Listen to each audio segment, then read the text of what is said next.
大家好，我们是 LLS。Massachusetts and that area, we're doing pretty well. We have high rate of vaccination and most places are open now.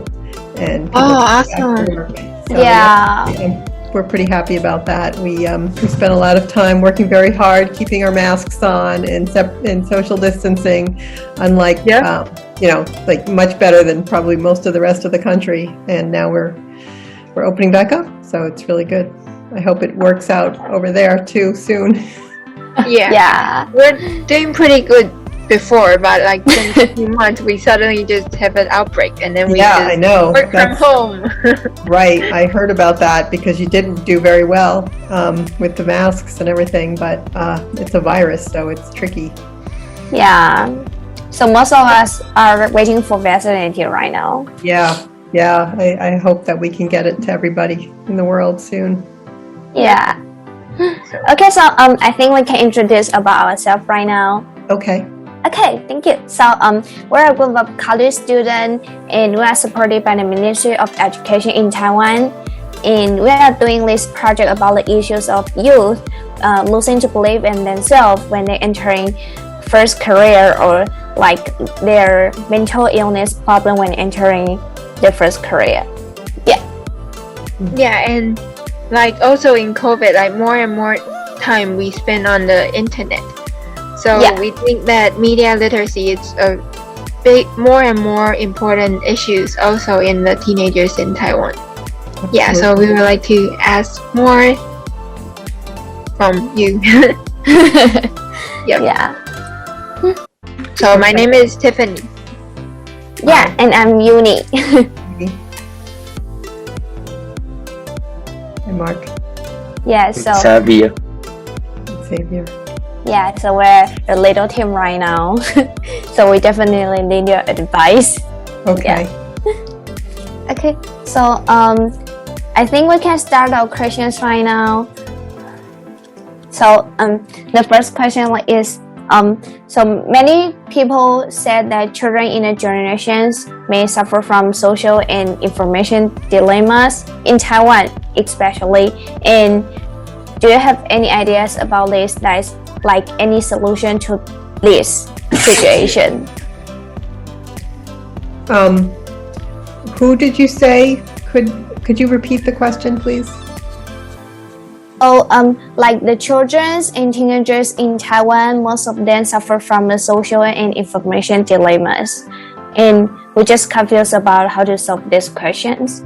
Yes, well, you probably agree that we need to be providing children, starting from a young age, some guidance and skills around media, especially social media, because today social media is so much different than the messages and the means of communication from years ago. Today, young people can reach anybody in the world and anybody can reach them.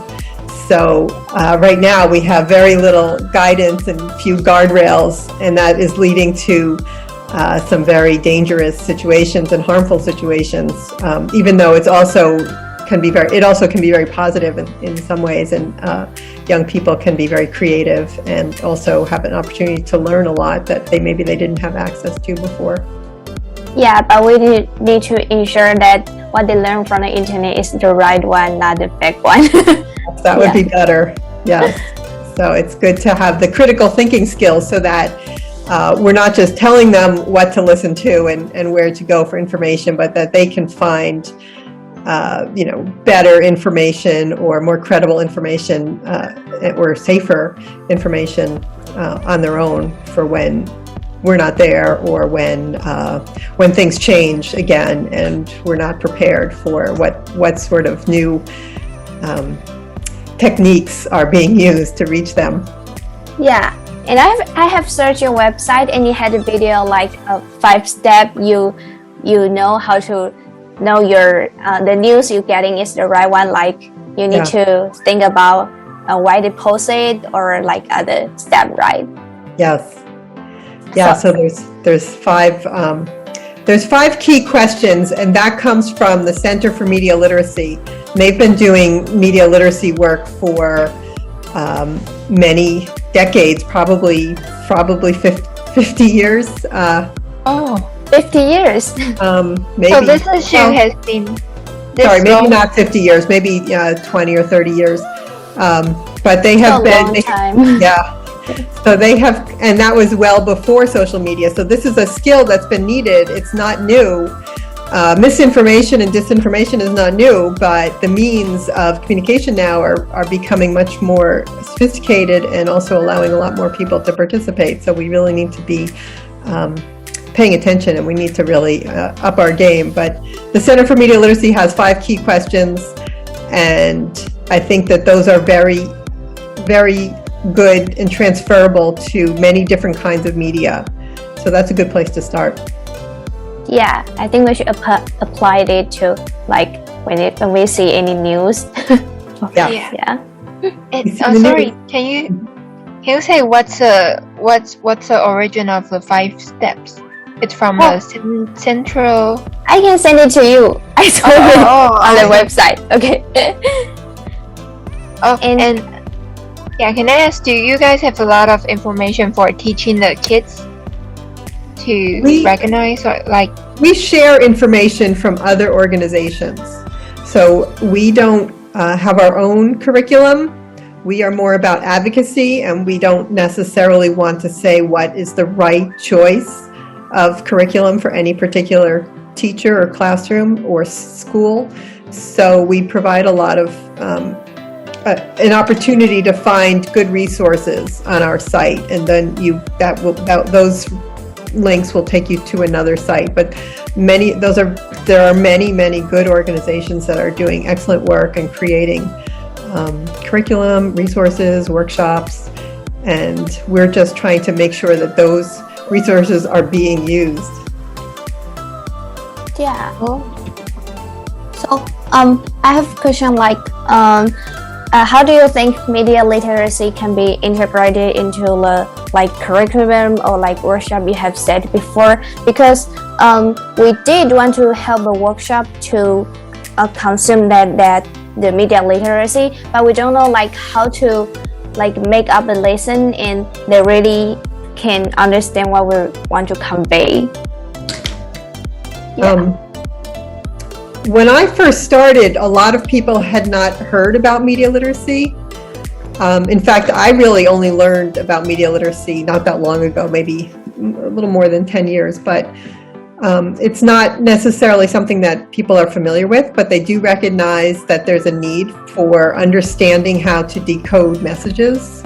And a lot of people recognize the shaping effects and all of the all the concepts that we see around those 5 questions, so that there's an author and that things are left out, but they don't necessarily know that there's this whole area of study and research called media literacy. So what we are doing and what we recommend for the rest of the world is to raise awareness about media literacy and how it provides a lot of solutions to a lot of the problems that we're seeing right now with media.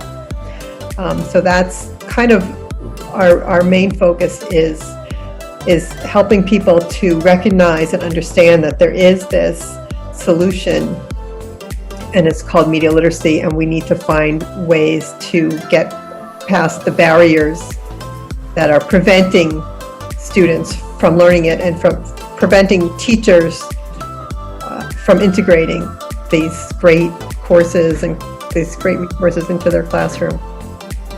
Yeah, so the main thing is like to raise the consciousness of media literacy, right?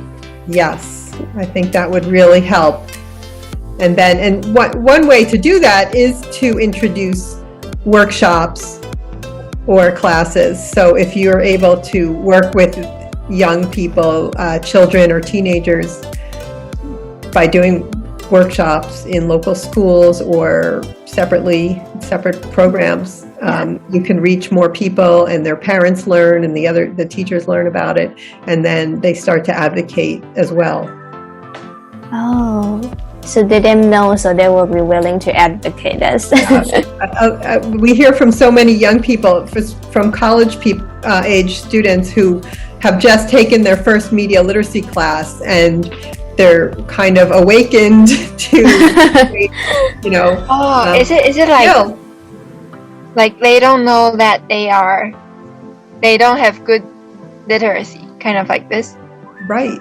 They didn't, and a lot of times they're very surprised that they haven't been taught earlier, and they can even be a little bit angry that they weren't learning these important skills while they were out there using, their smartphone and social media and the internet, and nobody had provided them with these important skills that they really need, and they were left kind of at the mercy of big corporations or other nefarious actors, and so then they start to want to advocate for younger people as well.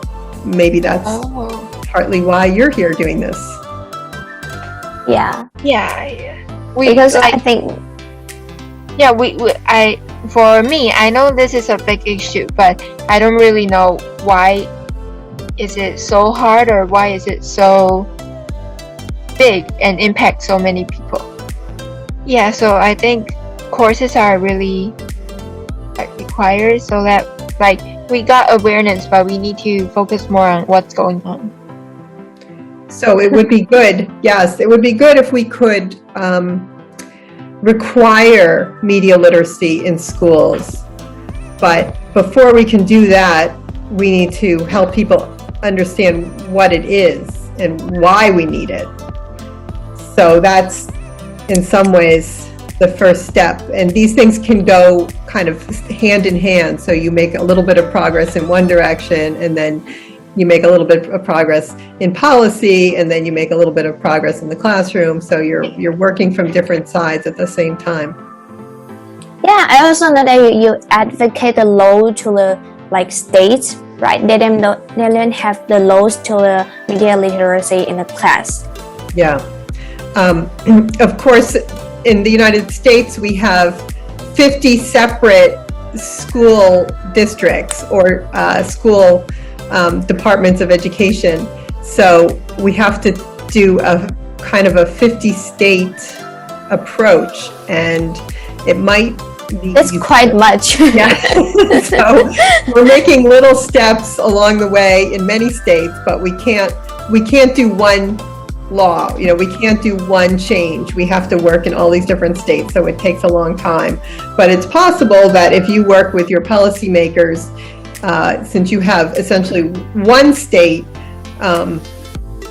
it's possible that, and I'm not very familiar with the education laws there, but it's possible that you would be able to create a new law or regulation requiring media literacy for teenagers or maybe younger, and that would cover everybody in the country, which would be great, and that would be a good start. Yeah. And do you think this is possible for us to spread it to our peers in Taiwan? Do you think this is a hard thing to teach? I don't think it's hard to teach. Once people are interested, they really want to learn, and it's fun. It's fun. A lot of the professors who have done studies about whether or not media literacy is effective in teaching people, whether it's about tobacco use or violence, they find that it's a lot of fun for students because they're not just learning facts about, say, for example, with cigarettes and tobacco. When they teach them from the health point of view about the facts about how dangerous smoking is, that's very effective. But when they teach them to kind of investigate the marketing techniques of the cigarette manufacturers, and they teach them to say, well, how come they are putting this ad here, and why is it using this technique, and how is it using your own psychology as a teenager to influence you to smoke? That's very interesting and exciting for students, and that's a lot of fun. It's like investigative work and detective work, and that is actually more effective in getting young people to not smoke than the health-based, fact-based technique, which is already effective. So this is even better. So is it like media literacy? It's you got to know how it works. The main point is you know how the information works and where it is from. Is it more like this? So it's behind the scene. Yeah, behind the scenes. Yeah, what's happening? How did this message get here? What is it trying to get me to do? You know, why do I see celebrities smoking in the movies? Just chance? Or are they getting paid, you know? So that's fun to learn how to do. So it's like if I saw the celebrities smoking in the movie, and then I will think of, maybe because it's for promotion, or it's because of, is it the behind the thoughts? Yeah. The important thing of the exactly. Business? Or you see an ad that says, it's an advertisement from a cigarette company saying, "Oh, don't smoke, kids. That's it's bad for you, and it's only for adults." So when students do a little investigation, they find out that that's actually a good technique to get kids to smoke, because it's for older people, and they want to get older and be more mature. So, teaching kids about those techniques that they're manipulated is very effective. And of course, it goes for alcohol and lots of other things, and that's just one example. So it's pretty tricky. Like it's for the older adults, but it's actually targeting at the teenagers. Yeah. So that's an example of a technique that manipulates teenagers. And when they learn about that, it's very interesting to them. It makes them very mad. They want to teach their younger siblings. They want to spread the word that everybody should be learning about this. And then that will help them also when it comes to other health issues, or extremist recruiting, or sex traffic recruiting, or even just feeling bad about themselves because they're looking at somebody else's Instagram feed. Oh, yeah. They look like they're having such a wonderful life, and you feel bad about yourself. Always sharing the positive things. Right, exactly. So then you start to understand that, that's not the full picture. Yeah, but I have felt this in my high school, but I know that there's only sharing the positive things, but I don't know how to solve these misunderstandings caused by the phenomenon that everyone only show good things. Right. I think, or even though I think she may suffering from bad things, but what she show is always good things, then I still can balance my own emotions. Yeah, exactly.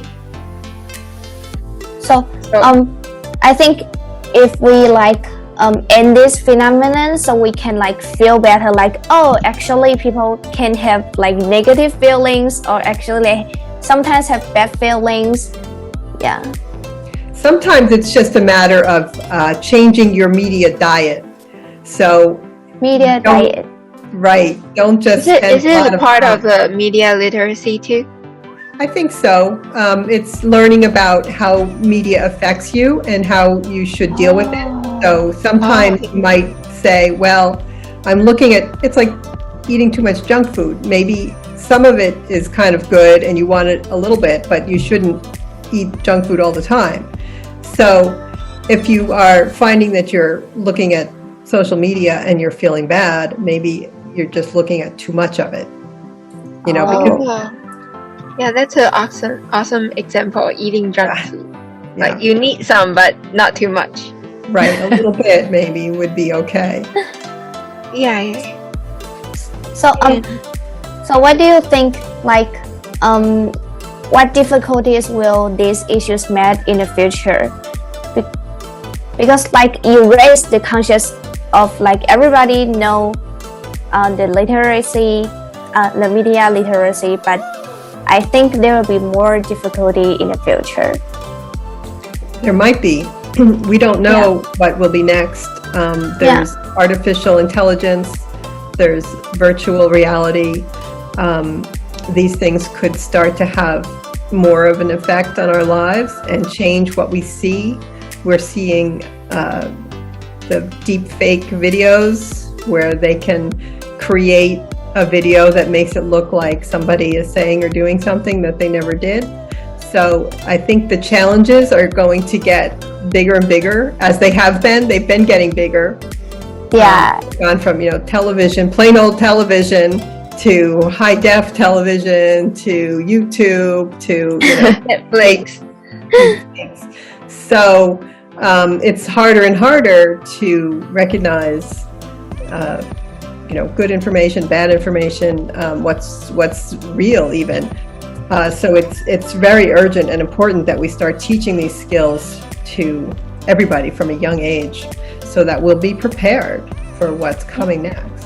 Yeah, so we can catch up with the technological progress, the problem caused by them. Right. Yeah, so cool.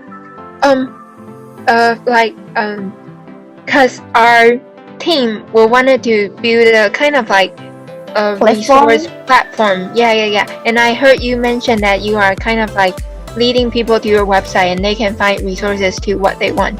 And this is what we wanted to do. Like, can we have like any tips from you? Like, what do you think it's a hard thing and what we may encounter in the future?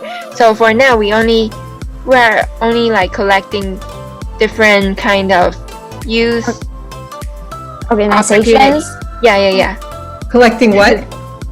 We're only collecting different youth organizations, and we haven't think of how to like categorize them and how to show it to our audience and how to let them know that you can go through from our platform. Well, it's definitely a good idea.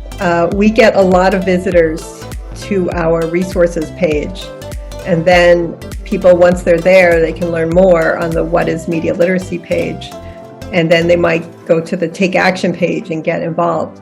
So I think that a collection of resources is a great idea, and then you can you can use social media to get an audience with that information. And social media has been actually many positives to it, and that's one of them. We're all able to access the communication technology and get our message out. So creating a bank of resources is a great idea, and we put ours into categories like civics and science and some others, different major categories, and then for adults, and then for young children. That way, that when teachers get there, they're not overwhelmed, and they can find something that's appropriate for their classroom. And then you want to have a page that talks about what is media literacy, so that people can learn while they're there and understand why it's needed and why it's important. What about how long do you renew your website, or do you open to the public to add different resources? We already had a lot to begin with. We sort of knew who was out there working on this, and then we do some research every now and then, but also people come to us with their programs or their curriculum and ask us to list it. So we take a look at it. We don't really endorse particular curriculum because that's not our expertise, but we do look to make sure that if it's a good quality and that it fits within what we're looking for. And so we add new resources maybe once a month. there is more and more that's coming out now, which is great. I think more people are recognizing the need, and so definitely. Individuals as well as organizations that already do educational work are starting to offer more resources. Yeah, they offer like lessons or like curriculum. Right, and groups that are interested in particular issues are doing more resources, like groups that work on bias, for example, and intolerance and that sort of thing. So they're creating curriculum as well. So is it like the main project is the platform, the opportunity platform, and the side project is like collaboration and some workshop and some spreading information things? Like how do you sustainable the organizations? So my project is not very sustainable. It's hard to raise enough money, but our main focus is educating policymakers and building a grassroots coalition. But the sharing of resources is just a side project that is helpful to our audience. Oh, so sharing is a side project. Mm-hmm. Yeah. And I have a question, like, did you raise the fund for yourself? Because I think like this project needs some foundations. Raising funds for our project is still a difficult area that we're still trying to figure out. Yeah, because not many people like recognize issues. Yeah, we're thinking if the platform can be our main project, and we can have side projects like different activities about a career, like freshman career. Yeah, but we don't really know is it possible or not. Like if we put our main project as the sharing platform. I don't know, maybe. I think that it's a good idea to have a product, like you're saying, maybe a workshop or a curriculum. Yeah. And that maybe is your main project, or even like a rating system for parents. One thing that I've seen that was successful here is a rating system, and so then people start to, or a review, like a review of media. Oh. So you need some kind of a product, yes, that will bring people to you and build your mailing list, and then also help you to have a product you can sell and raise money, and then you can do the advocacy. So that is a good point. That's not the way we did it, but I think that might be good if you want to have it be thank you. Sustainable or a job. Yeah, it sounds like it sounds like we need to create some values of like why people need us. Yeah. And how to make money. Something you can provide as a product. Yeah. Got it. And can I ask one more, like the website you share, do you need to ask for their permission first? When we list you're sharing this, like if I put it on my website, do I need the organization's permission? We have not asked them for permission. Then we'll not. I think it's okay because I am not sharing their resources directly. I am just sending people to their website. Yeah. That's what we're thinking about. Yeah. We're thinking this is beneficial. It's not. Right. It's beneficial, and I'm not taking any of their, their property. I'm just sending people to them. So it's fine with most people. So in this sharing platform, do you have faced any challenge like before or future? Well, it isn't making revenue, for one thing. it just people come and they go to a link and they go to a new page, but it's just something helpful for our audience. So if you wanted to have it be revenue producing, that would be a different issue. And if, as far as permission, if it were actually something that you were charging money for, you might have to ask permission. And I don't know whether that would be something that you could monetize. I really don't know. Maybe cooperation, like maybe. I saw someone, it's like if you wanted us, we can promote you. It's kind of like this. Yeah, well, sponsorship is a possibility. We do have some sponsors on our page that pay to be there. So that is something that you could think about doing, I think, but I don't know. Yeah. Very critical. Very helpful to us. Yeah. Yeah, so I think we have asked all the questions we prepared, and is there any question you want to ask us? Well, I would not right now exactly, but I would like it if you could keep in touch. Oh, no, it would be great, really. Okay. Yeah. You mean in the sharing platform, or do you mean in the literacy? Just send an email and let me know what you decide to do, or maybe write a blog post for us and say. Oh, we will definitely. But maybe in Chinese, is it okay? In Chinese? Well, I can translate it into English. Yeah, in English would be best. Or can we exchange our Facebook account or Instagram maybe?